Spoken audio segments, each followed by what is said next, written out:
Dans les couloirs de l'excellence académique, une journée marquante a illuminé l'université Assane Seck de Ziguinchor, avec la visite distinguée du gouverneur Monsieur Mortalatine, accueilli par le recteur et les 2 vice-recteurs, ainsi que d'autres directeurs de l'institution.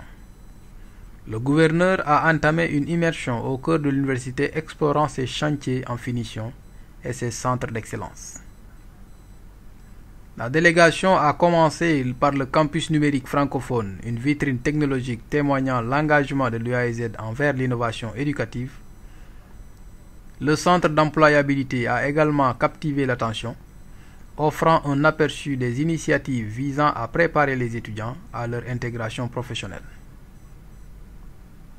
L'étape suivante a conduit la délégation au laboratoire de chimie, où le professeur Camara et le professeur Gassama ont exposé avec passion les progrès scientifiques accomplis, les défis relevés au quotidien et les problèmes qui nécessitent des solutions collaboratives.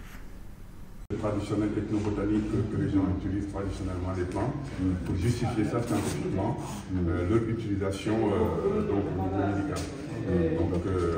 Donc de passer de la plante jusqu'au médical. Donc la valorisation des plantes, il y a des plantes qui sont là, qu'on utilise pour le traitement du diabète.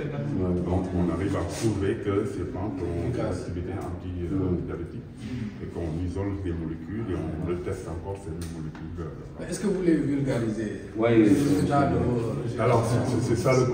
C'est disons nos partenaires européens qui vulgarisent, hein, parce qu'on a un doctorat qui est là, c'est nous 2 qui l'ont encadré. Lui, il travaille sur les protéines et tout. Il a même étudié un peu le virus du corona. Il a eu des protéines qui s'apparentent à ça. Il s'apprête à soutenir. Un bulletin qu'on voit à chaque fois que le besoin diffusé à l'intérieur du cérèbre comme à l'extérieur. Un bulletin trimestriel ou annuel. Oui, ça, je pense qu'avec la direction de la coopération, on peut, parce que souvent la direction de la coopération, il est là le directeur. On fait des articles. C'est des articles. Il est là le directeur. On fait des articles. Quant à vulgariser, je pense que très souvent, on profite des occasions où il y a les autorités pour imprégner de ces réalités-là. Non, parce que ce n'est pas le bon levier. L'information, il faut qu'elle soit là. Il faut au grand public. Il y a 2 volets. Je dis, il y a le volet pour... Il y a des émissions que l'université fait. Et c'est à partir de ces émissions, on vient pour vulgariser et informer la population. Il y a l'autre volet qui, on sait que la recherche, son grand handicap, c'est le financement. Voilà.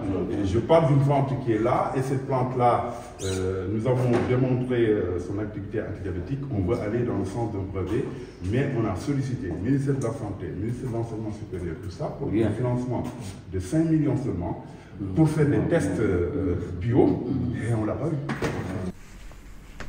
Le voyage s'est poursuivi avec une incursion dans les laboratoires de physique guidés par le professeur Samo Diatta et le technicien de laboratoire Dionkunda Yok. Le professeur Samo Diatta a exprimé sa reconnaissance envers les partenaires clés de l'UAEZ, soulignant le rôle essentiel de la GIZ et d'autres partenaires dans l'évolution positive de l'institution. Au début, ce n'était pas le cas, mais on a pu s'entendre pour... Vu que les autres salles n'étaient pas prêtes, on s'est dit que cette salle-là sera réservée aux NIAT parce qu'ils étaient déjà à la main.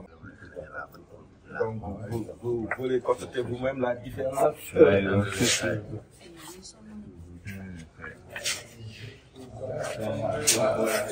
le master interuniversitaire en énergie renouvelable et efficacité énergétique. Donc c'est un master qui a commencé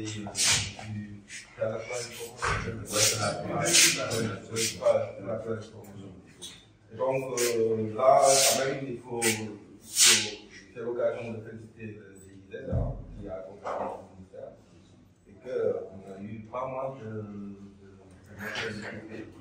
et d'ailleurs, on en profite pour en faire profiter de l'administration nationale, mais aussi des étudiants de visite des fois qui viennent faire des manipulations, et les étudiants d'autres structures avec lesquelles nous travaillons. juste pour un peu répondre au concept de ce type à la famille de l'humain. Donc, voilà. La journée s'est clôturée par un geste symbolique mais significatif, un poignet de main chaleureux entre le gouverneur et le recteur. Ce geste a réaffirmé l'engagement partagé envers l'éducation, le progrès scientifique et le bien-être de la communauté étudiante. Restez connectés pour suivre les développements à venir, car l'UAEZ continue de tracer la voie vers l'excellence éducative, soutenue par le partenariat solide et l'engagement continu de la gouvernance locale.